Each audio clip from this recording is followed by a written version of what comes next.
as far as we judges are concerned, if you may begin, since you're all seated already, I'd say let's go for it. Okay. We good to go? Hello, we are the Basalt High School Hammerheads, and today we will be presenting our solution on the issue of decreased whale and shark populations. This relates to the UN Millennium Goal of environmental sustainability. In this particular scene, we will be acting as different countries in the UN to find a solution, and this time period is in 2012. Studies are showing that the increased demand for shark products in Asia's booming middle class is driving some species of sharks to extinction. We need worldwide trade enforcement to ensure that the economic incentives of oceanic poaching does not lead to the extinction of any species.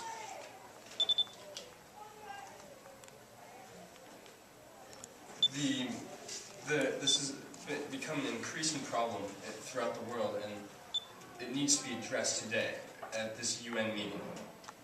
Well, perhaps what we can do is propose a fins-attached law that forces fishermen and poachers to haul the sharks on board and not fin them overseas and bring them to bay before they can actually do anything, because it will reduce the amount of shark that fishermen can catch in one run, so therefore creating more of a sustainability option for sharks, and it forces the fishermen to use all of the meat as well. That law is ideal because so many fishing vessels are being found with hundreds of sharks on them. In the Galapagos last year, they intercepted a vessel with over 81 sharks killed solely for their fins. Well, Spain, what do you think about this? I cannot support that because my fishermen depend on the income from shark fishing, and outlawing shark fishing will promote poverty in my country, and you have no way to enforce on international level. Spain accounts for over 7% of all shark fishing in the world. Are you oblivious to the oceans crumbling around you? Well, we obviously need to do something. Right now the ecosystems are dying and will continue to unless we put something in place.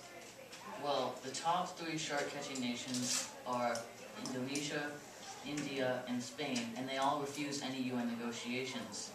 And there's no way we can enforce it on international waters. Well, the Sea Shepherd Conservation Society is working to enforce such laws, especially whaling. We cannot support the Sea Shepherds because they are extremely radical. They have sunk several of our fleets, and they even sunk an entire Norwegian whaling fleet. They may be radical, but they're the only ones actually doing anything. They're doing the UN's job for them. So we should enforce the laws ourselves. We need to create a marine law enforcement system using the Sea Shepherd Conservation Society as an outline. Perhaps we could monitor their activities using satellites like those which are used in domestic surveillance operations today. We could enforce the laws without physically being present. That's a great idea. It would help us enforce already input whale hunting laws, and it would also help us enforce new UN shark finning laws as well. Are the laws that we would be enforcing foolproof? No, we'd have to strengthen the laws already in place. For example, a portion of the law banning whaling allows indigenous peoples to continue whaling for cultural and sustenance needs. For fishermen in Norway are abusing this portion of the law by saying that they are indigenous to Norway. Well, I think the law should be changed to include a provision that indigenous people must whale minimally and sustainably. So, our plan is to close loopholes in current whaling laws, create shark finning laws, and better enforce these laws through a combination of satellites and a marine law enforcement system. Formal presentation 2 is starting now. If you would please film each formal presentation, we would greatly appreciate it. Just turn the cameras in with the judge documents. We would evaluate how well this plan is working by the populations of sharks and whales in the oceans. Are we all in agreement? Yes. Yes. I wonder what would have happened if we hadn't come up with this solution.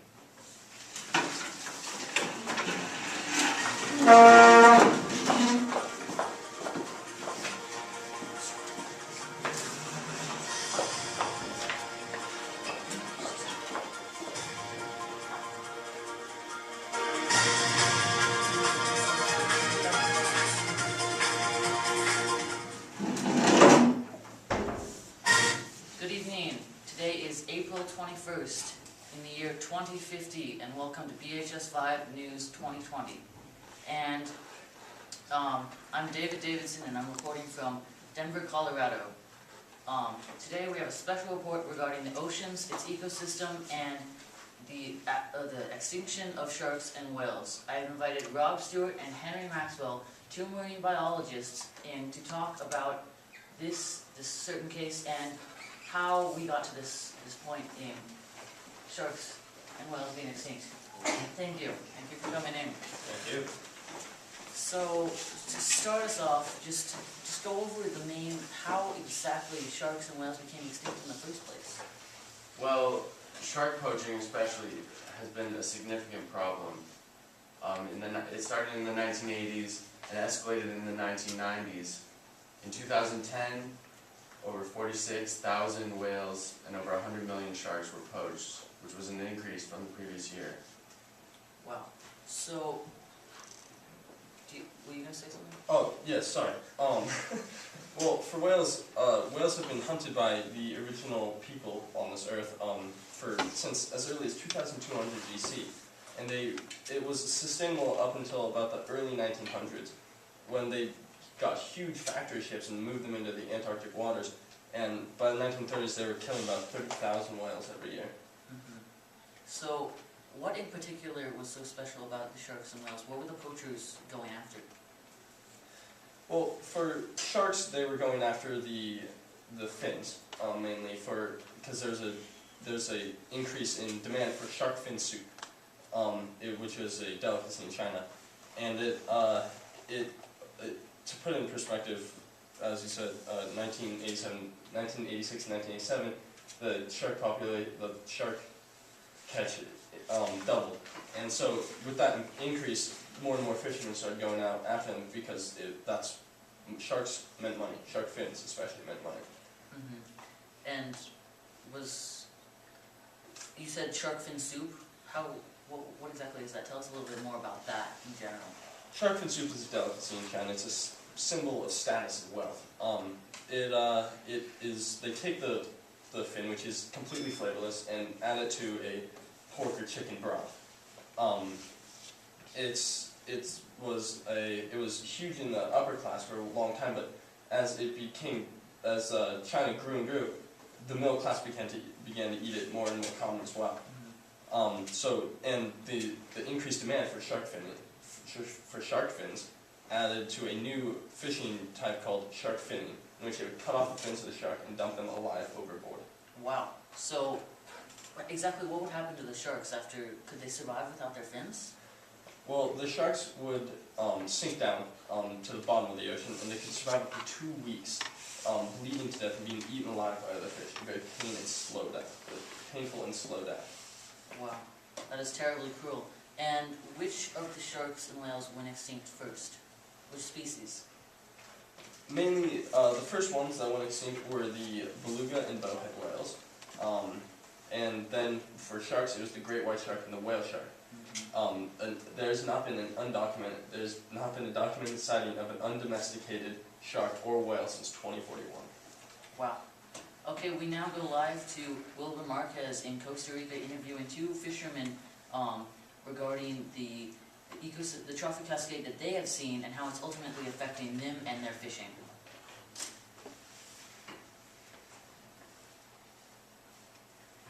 Thanks, David. I'm here in Costa Rica with Jose and Cody Rodriguez, brothers that have been fishing in the area for over 20 years. What are some of the differences you have seen in the ocean's ecosystems in the past years? Well, the first thing I noticed was an increase in catching. Jose and I weren't sure if we were just simply getting better or if the fish were biting a lot more. I mean, a lot of fishermen have been posting. And what have you noticed? One thing that all of the fishermen saw was a decrease in the size of the fish. One day I went out and caught 6 of them. You could see the fish, they had very sunken stomachs. You could feel their skeletons. They were very emaciated. Anything else? That's something interesting? Oh, well, we've been fishing here for years, and we've never seen this many starving fish. I've been talking to all the fishermen, and they say they have seen a lot of starving fish. Well, there you have it, David. Back to you now. Thank you, Wilbur. So, the fish aren't able to sustain themselves? Can you tell us a little bit more about that? Well, in an ecosystem, when you remove an apex predator, which is what the shark is, you remove a essential controlling agent. And so the fish in which they eat, their populations boom, and they keep growing and growing and growing because there's nothing to keep them in check. Yeah. Okay. And with the stage you're we're in right now, what is the next step, and what's going to happen with the fish if there's so many of them? Well, potentially the fish are going to starve, and it will lead to a complete collapse of the ocean's ecosystems. Well, okay, we now go to Ariel in Tokyo, Japan.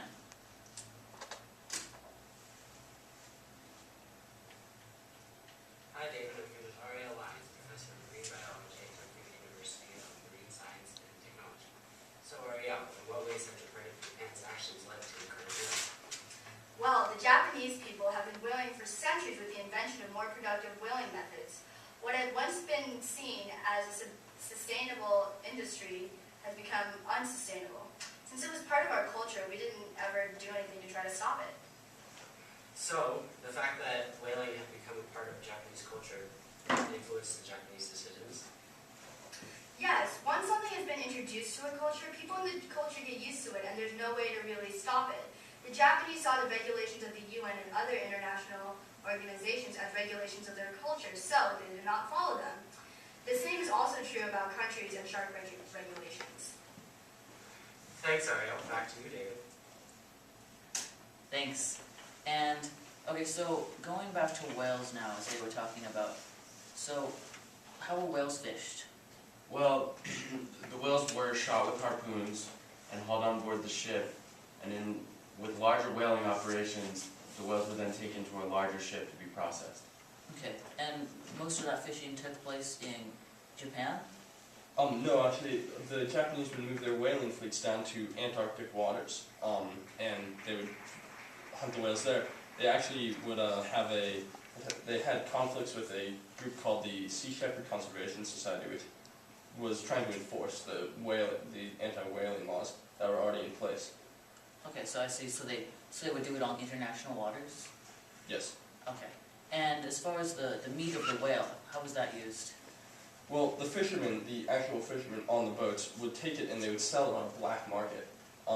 They would originally catch the whale saying it was for scientific research alone, which was within the laws.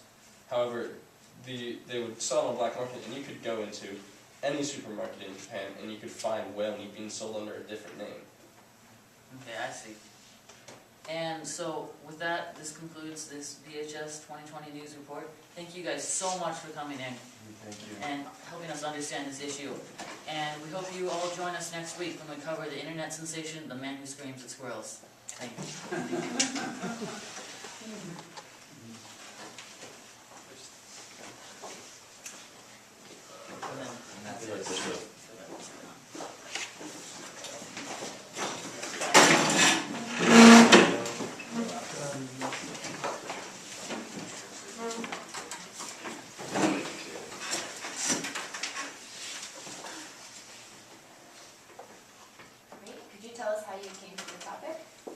Well, Ivana over here, Ivana, you can raise your hand if you want. He's extremely passionate about sharks, and all of us as a group wanted to do something about endangered animals, and we just kind of led on to how people overlook marine issues as well, because, well, the ocean is huge, and it pretty much is the reason we're all alive. So we decided to work on sharks because they're like top predator. Throughout kind of middle school and into freshman year, we're all sophomores here. So Ivana, he was always passionate about this. I think our 8th grade teacher showed us, 7th grade teacher showed us a video. What is it called? Shark Water? Shark Water, yeah. And it was such a movie, and it was just kind of inspired Ivana at least to kind of push this movement. And so he would always talk about it with us. And then when this kind of opportunity arose to do something that is important to a global level, and just something that's constantly overlooked because of just how from Jaws and that sort of kind of like idea of sharks and how they're disliked so much, And so people don't really think about how important and how much of a cornerstone species they really are on marine life. And that's why we wanted to cover it. And endangered species is kind of like one of those things where you're like, oh, that'd be nice to include them just for the sake of having that species. But in this case, it's so important, and without that, it would be a massive trophic cascade in the ocean. And I mean, like, also, like, with this, sharks are going completely ignored by many people on the globe. I mean, everyone wants to save pandas and polar bears because they're cute, and seals and stuff like that. They don't, like, I'm not saying that they don't need to be protected, but sharks are such an important species, and they're being completely wiped out, and nobody cares because they're afraid of sharks, and they don't ever want to hear about sharks in a good way. They want to hear about jaws attacking people. There's an unnecessary stigma that leads to a lack of activism, I think. And so that's something that we kind of wanted to address in this project as well. Can you talk a little bit about your research process? Part of your presentation was in the current, and so you were talking about policies and things that people were doing to solve the problem or stop the second part of your presentation, which is what might have been. So what were your research strategies, and then how did you predict what it would look like in 2050? Well, with our research, we started out just sort of like simple, getting just basic background information on this subject, because a lot of us didn't really know very much about it and about the effects. And so with that, we eventually built up our research more and more and more. And so we started getting, like, especially towards the end of it, we started using a lot more like scholarly articles, getting into EBSCO and so on. And then also like Dalhousie University in Nova Scotia has done really extensive research into the effects of shark fishing on the East Coast, and so we use that as a basis to help us to project about what could possibly happen.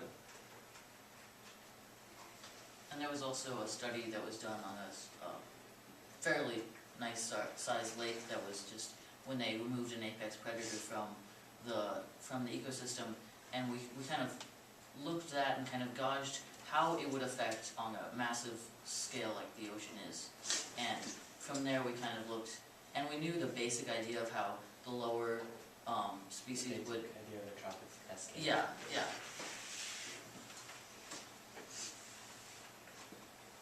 So you talked about some other cultures, other economies, and how they use these predators for food, and that was kind of a main emphasis, I think, in your presentation.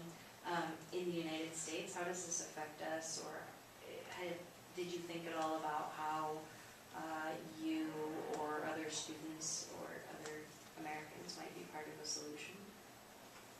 Well, it affects us here in the United States. Number one, we're obviously we're very culturally diverse here, and so there's a lot of different cultures coming over. I mean, in Chinatown in San Francisco, I've been there, and you can find stores that have just wall-to-wall in shark fins.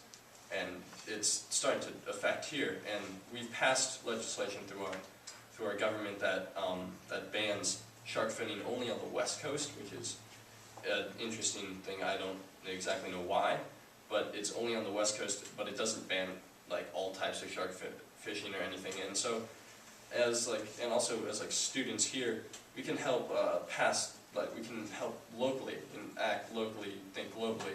Because with that, you can pass things like there's no sale or possession of shark fins, which is also going through California right now, and also it's just going all over the world in small towns. They're banning the sale and possession of shark fins to hopefully make a difference. I saw in your roundtable, I think you have the United States, the UK, Canada, Japan, mainly first world countries. Is it also a problem for lower income countries?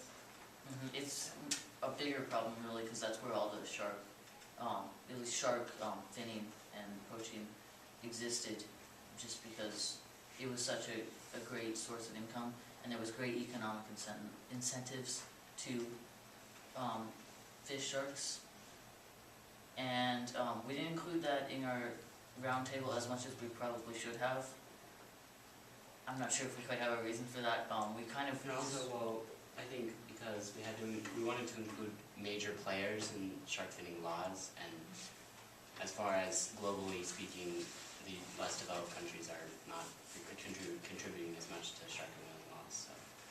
But, for example, Costa Rica, they're not exactly the richest nation in the world, but like, I think it's about 1 kilogram of shark fin means about $200 US.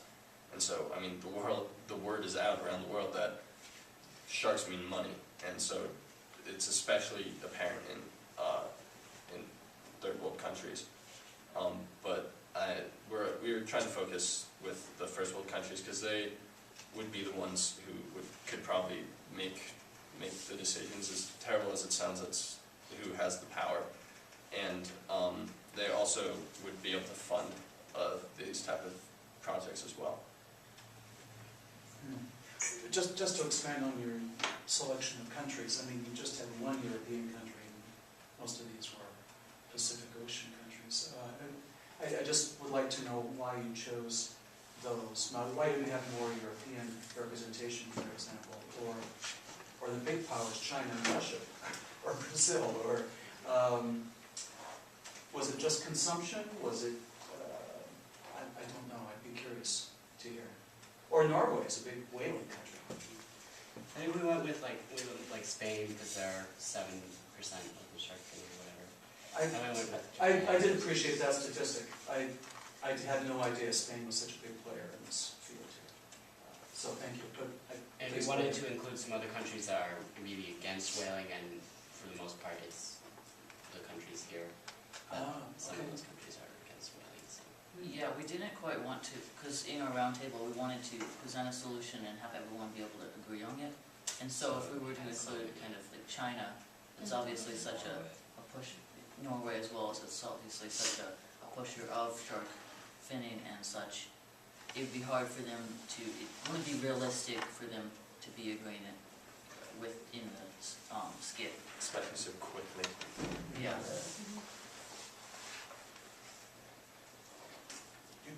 May I ask another one? Okay. Obviously, I haven't thought about how we negotiate things here. I am curious why you stopped with just 2 species.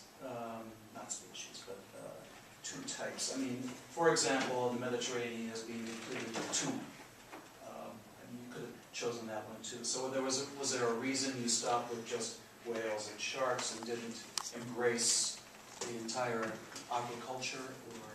Yes, we didn't want to make our topic too broad by embracing too many species, so we picked the 2 that are most closely related. We wanted to pinpoint 2, and that way we can get more statistics on those, not just of the whole ocean. And I mean, presenting this idea, like, you can actually take our a similar sort of solution. You can adjust the solution just a little bit, and you can apply it to many other species in the ecosystem. It's just we chose those 2 because they're both actually they're both being fished by predominantly Asian countries, and they're just very closely related. And so we decided to go with those 2 so we could get more specific and detailed research. And also for the purpose of the tropics cascade, because with lower down species like tuna or other smaller species, it would be harder to show the direct, without them this would happen, because it's much more murky once you get lower down the food chain. So both of these species tend to be fairly old, being large animals, so did you think about how reducing the fishing of these animals would, how quickly that would be effective, or if you're reducing the amount of tuna that are being fished, it's a younger animal, it breeds more rapidly, and so if you reduce the amount of tuna that are being fished in a particular region, you might have an immediate impact on how quickly they could replenish their population. How does that apply to a larger, older animal like a shark or a whale? with like sharks, it would take a very long time actually for really sharks to replenish, because they have really slow gestation periods. It can take up to 2 years for them to reach sexual maturity. So, and when they do reproduce, it can be only like one baby, I guess, at a time, and that's just once a year. So it would take it would be a very slow process. And also, like, scientists can't even like help a lot of sharks like speed this process up, because with like the great white shark, very prominent shark, they have no idea how or when they mate. They've never recorded that before. And that's another kind of reason why we chose those two, because those are ones that, since they take so long to reproduce, they need to be affected, or something needs to happen right now, because like animal that can reproduce quickly, it can like Build itself go up. on a little longer before we start fixing it. But with sharks and whales, the problem needs to be addressed now, so that they have the chance to reproduce and grow. And because of the nature of the trophic cascade, if we don't save the top predators, then the rest will also fall. Just especially sharks, like the numbers are depleting so aggressively. Like it's rather absurd how aggressively they really are depleting. Like, what was this? On the United States East Coast, shark populations have decreased by 99%, which is very staggering, obviously. And it's really affecting their ecosystems right now. Their oceans are failing as we speak. You articulated or summarized the three key solutions. Could you repeat those again? You mentioned them so quickly I couldn't write them all down. So it was to close loopholes in current whaling laws, to create shark finning laws, and to better enforce these laws through a combination of satellites and a marine law enforcement system.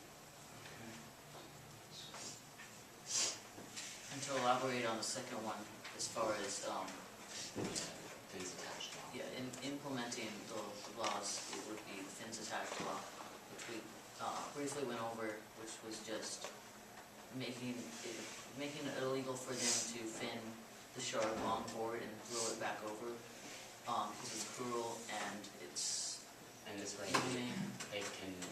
the catch for a single ship is much less, because they have to carry all of the shark back. So.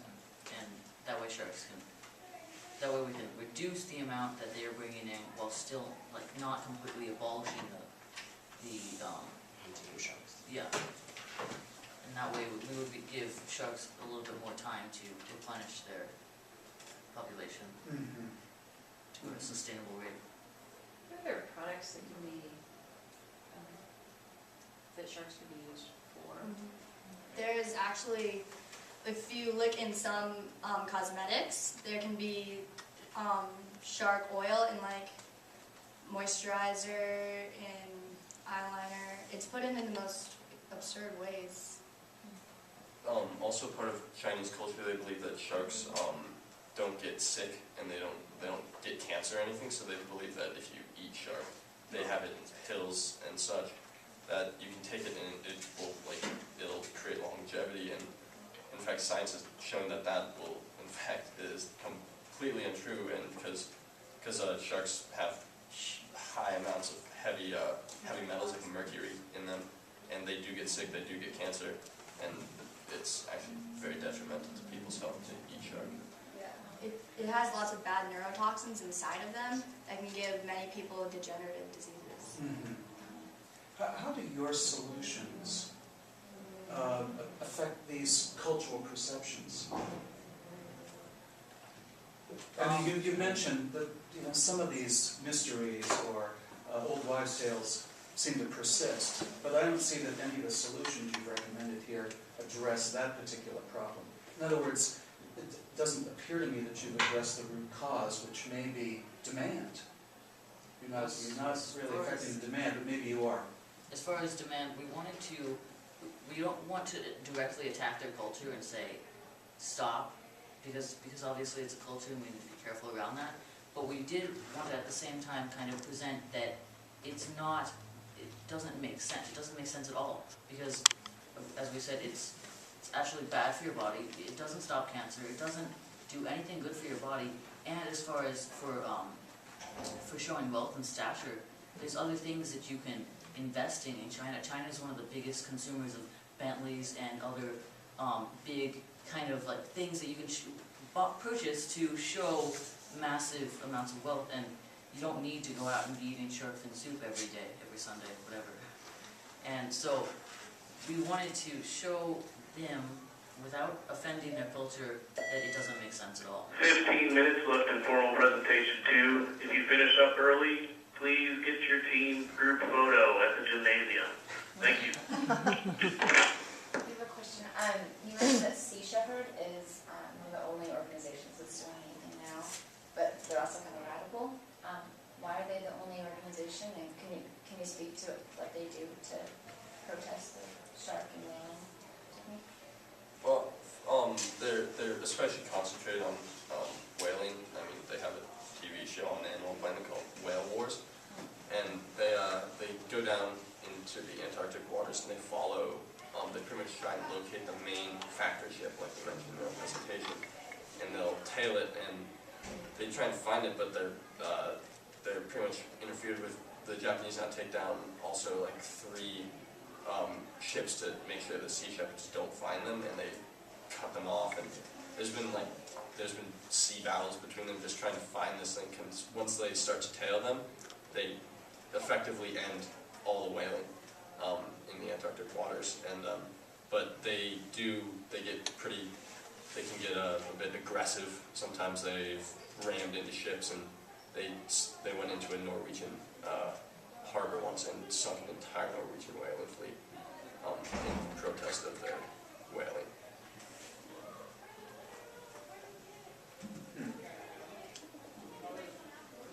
As far as the reason why they're the only ones, it's not really, you can't really explain that. They're the few ones that can actually do much about it. There's not a lot of like funds. No one's really like saying, okay, go. No one's going to sponsor that kind of like behavior, other than if there's no laws in place to eliminate this sort of behavior and enforce any whaling laws, then that's the only other way you can do it, and not a lot of people are going to do it. Yeah. Do that sort of. Governments are kind of reluctant to spend money on this, and organizations and people, because the whole Jaws stigma of sharks are bad. So it's not really, there's no push behind it. There's no like public opinion, like yes, we need to save whales or sharks because they just don't like them. So. And if you are funding sort of like a vessel that is going out and trying to stop whaling, and that vessel will be going and possibly attacking another country's vessels, which could be considered an act of war. So suddenly this little trying to save whales is becoming an act of war against, for example, full China. international conflict. Yeah. Like, even the Sea Shepherds have been labeled a terrorist group in some countries, and they've been, if you're a member of them, they've been banned from certain countries. Specifically, Japan is really aggressive towards the Sea Shepherd Conservation Society, and they still retain that they're not a terrorist group because they've only rammed ships and they've only sent ships, but they've never shot at people before. They throw like smelly gas, pretty much. It's like they throw like stick bombs onto the other ships and shoot them with water cannons and paintballs. They shoot the sides of their ship with red paintballs to make it look like blood, which is an interesting tactic. To say the least. May I ask a question as an observer? Is that okay? So now that each of you know the problem, and you know that you've come up with a solution, how do you want to approach this individually? What steps are you going to take personally? Well, I think I'm putting you on the spot with that one, sorry. Well, I think like an important first step is just kind of trying to fight the stigma, especially about sharks, because that is a really crucial aspect of this, I think, is just public opinion, because like that definitely has effects with legislation and has effects with what ultimately happens in the larger world. So yeah, I think that's an important first step, is just education, you know, just sharing with other people about that. Yeah, absolutely. I mean, I think with any activist cause, our first goal should just be to get the word out, to get it as popular as possible, to get as many people figuring this out as possible. And, you know, once we have a large following, then we can take action. What we need to do is show what will happen without the shark, and that would be a way to get more people on our side. We also need to break the misconception that if a shark sees you, it's going to eat you. Sharks really dislike the taste of humans. Like, if they bite into you, it's because they're testing to see what you are. And they will, like, they always bite. They'll bite, taste you, then go ew, and then swim off. Shark attacks are extremely rare. Do you have a statistic on it? Yeah, on average, it's about 50 people are attacked by a shark every year, and about 5 of those people die from that shark attack. And I mean, like elephants, even they kill. It's like 200 people a year. They kill a lot of people, but everyone loves the elephant. They want to cuddle and they want to ride on it. They're cute things. But sharks only kill 5 people a year, and everyone wants to go out and cool the shark that attacked the person. Wasn't there a statistic in that video from 7th grade where it was something like more people get killed in vending machine deaths? Yeah. More people die in vending machine deaths than shark attacks every year. Which is the fault of the person at the vending machine. Which is Yeah. Probably shaking. Ballpoint pens too. Ballpoint pens. Yeah, just kind of chewing on it and then choke. With several shark attacks, it's like sometimes been the person's fault. They know there's sharks in those waters, and they're like, no, I'm gonna be adventurous. And they go swim in those waters, and they come back, and everyone's all pissed off. They're like, you got bit by a shark? Oh, now we have to go find that specific shark and kill it. I don't care if we have to go through 5 sharks to find that one specific shark.